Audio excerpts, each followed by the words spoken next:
Hello, my name is Chris Bramley. Welcome to Community Leadership Project's online lesson entitled Active Listening, the Secret of Identifying the Red Flag. I think you're going to find this lesson specifically useful in building great relationships in your community.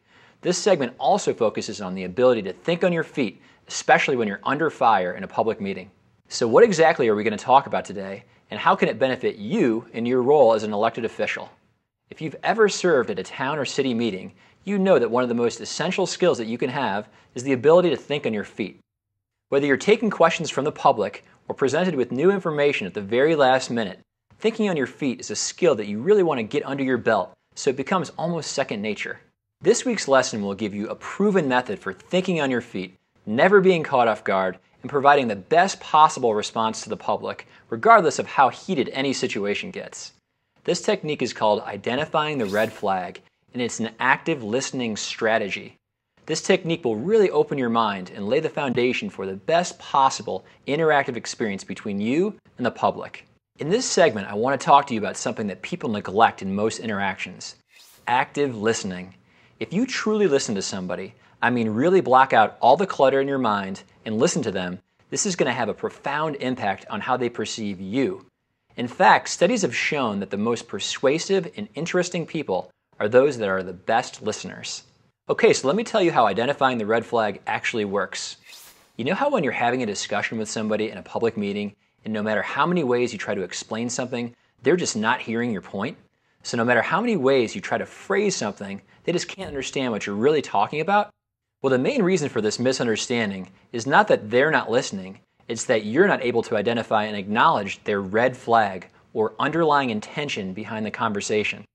In other words, what is it that they really care about? What is their reason or rationale for showing up to talk about this project or proposal?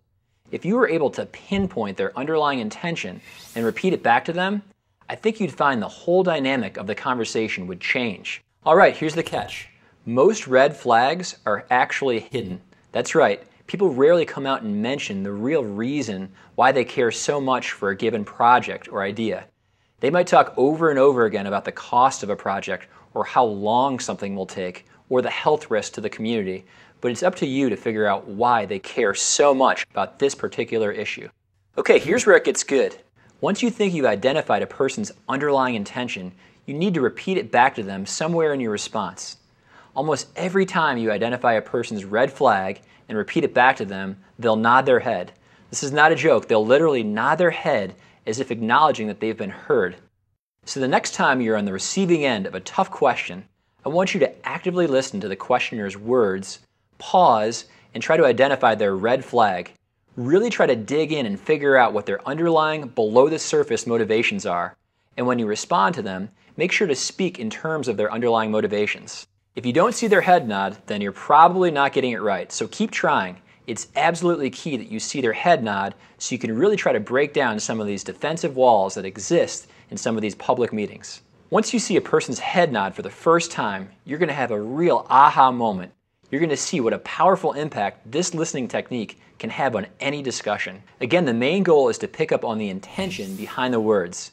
After you start practicing this technique and get better at listening for the red flag and repeating it back, you're going to really start to gain control over the direction of any question and answer situation. All right, well, that's all for this lesson entitled Active Listening, the Secret of Identifying the Red Flag.